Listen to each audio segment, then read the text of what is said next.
No Salty Terrence this week. We do have Maria, which is very good with Dustin Starr, of course. And rather a good episode of Memphis Wrestling this week. No big star guests, but they don't need them. When you start with Big John Dalton saying that he wants to prove who the winner is, not the bigger man, that would be different. I mean, they are both big men, but who the winner is between him and Tuma. And Tuma's out to say, yes, I'd like to. That's Kay Tuma, of course. Sure enough. And he's out to say, I'd like to have that fight. But out come the Hollywood clique to ruin the thing, really, because I would have liked to have seen them one-on-one. What we do get is a tag team match, which gives them the opportunity to fight one-on-one down the road. That's the way it's done in wrestling, folks. You'll see. That will be the main event. But the first match is Tim Bosby versus Marco Harris. Not, I don't think, for the Cobra Cup. I don't think that's usually, it's not one of those, windy pops. I don't think that's generally something that you can fight for, is it? When you won it, you won it. Anyway, there is a return match. It's a return bout because, of course, they were very, very close in their Cobra Cup match. So, I have to say that, like a lot of the matches in this episode, I wanted more. But that's a good thing, isn't it? I wanted to see more of it. So I liked the early Marco roll-up, the counters and the suplex and a quick head kick. And rather a too close drop kick from Marco. It didn't half surprise Bosby, that one. But Bos gets two Bosplexes and then a release Bosplex. Yeah, he's got a variety now going on. They trade roll-ups and suddenly, and David Knight, chief official, is there to see it, there is a sudden pin from Marco. And that can happen when you're trading roll-ups. You can just lose concentration for a second and it's a 1-2-3, isn't it? It did seem a little, I mean, the crowd were a bit quiet. I was a bit quiet about it. Wrestlers were a bit quiet about it. Bosby refuses to shake Marco Harris's hand. And, you know, he's been a bit of a tweener in the past, hasn't he? Tim Bosby. So it might be that way again. Now, he won't shake his hand afterwards and he just walk off into the good guy dressing room, not the bad guy dressing room, but there you go. Now, I like Nine Finger Phil. He's nice, calm, sort of like Hulk Hogan promo when he's a little bit quieter and cowed and things haven't been going my way, or, you know, I'm just brushing off a bit of detritus there. Things haven't really been going my way. That sort of thing. Of course, Bradley, main event Bradley, turned on him last week and he gave him a bit of a pasting. So we'll see how that works out down the line. They will face each other. And I hope we're not going to lose one of them from Memphis. That would be a shame.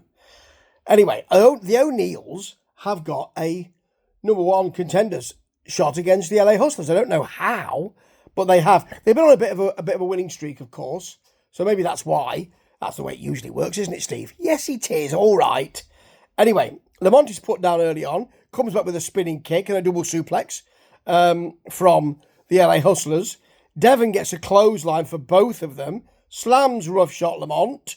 Stephen is then pulled off the top by Bradley, which allows Lamont to get a cheeky roll-up, and it is cheeky, for the pin. So rough shot gets the pin. I wanted a bit more because I think we could have the classic big man, small man thing, although Bradley's a big man. But I want to see more of the LA Hustlers because I think they work really well together and I want to see more of their work. That's a good thing. Now, Cobra has come out to tell us about the next tag team title match there will be. Lost a bit of weight, Cobra, I think. It looks good.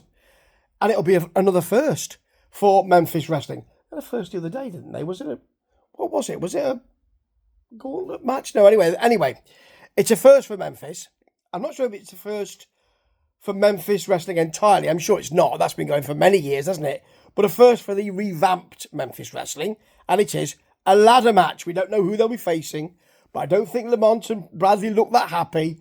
I'm happy. That'll be just great. Now, Lance is ready to fight with his dad. I don't know where Flex is, but Tim Grine talked about the LA Hustlers getting theirs at some point because Flex was in the hospital. Or is he still in the hospital? Maybe he can't find his way out. I don't know.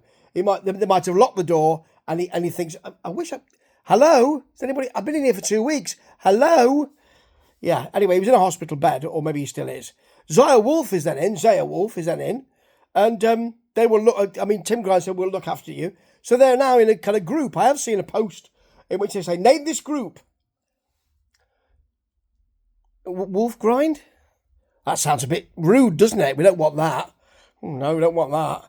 Anyway, here comes Aaron Roberts' promo, which is black and white and shows how big he is and WWE ID star and all of that. And basically ends up by inviting people to the Wrestle Centre. It's a really good roll-up, because you don't think that's the way.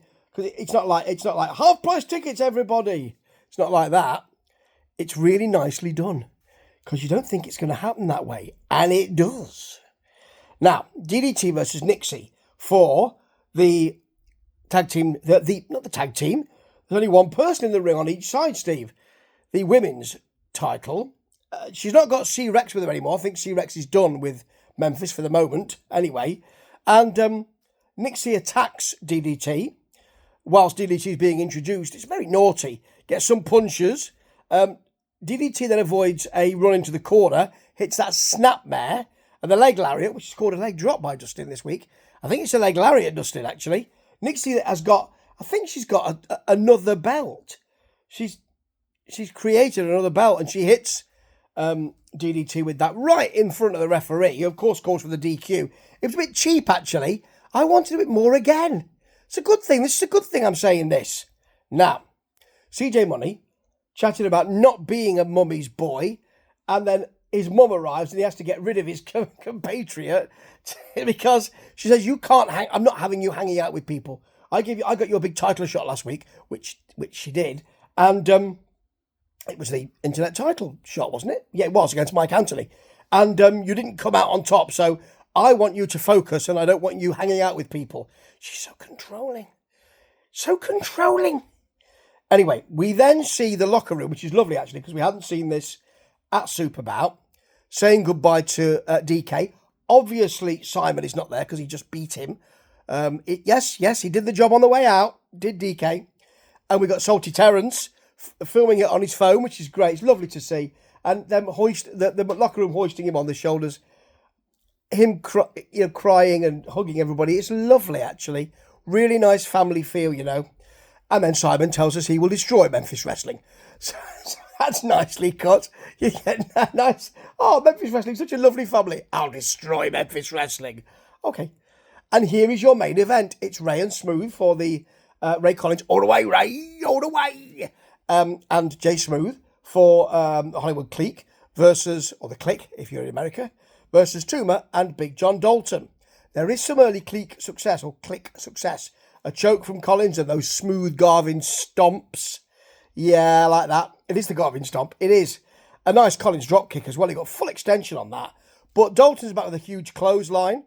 Collins is not for... Ray Collins is not for a loop. It's lovely, that. Then some Tuma hip attacks. Jimmy Blair's got a chair to distract Tuma.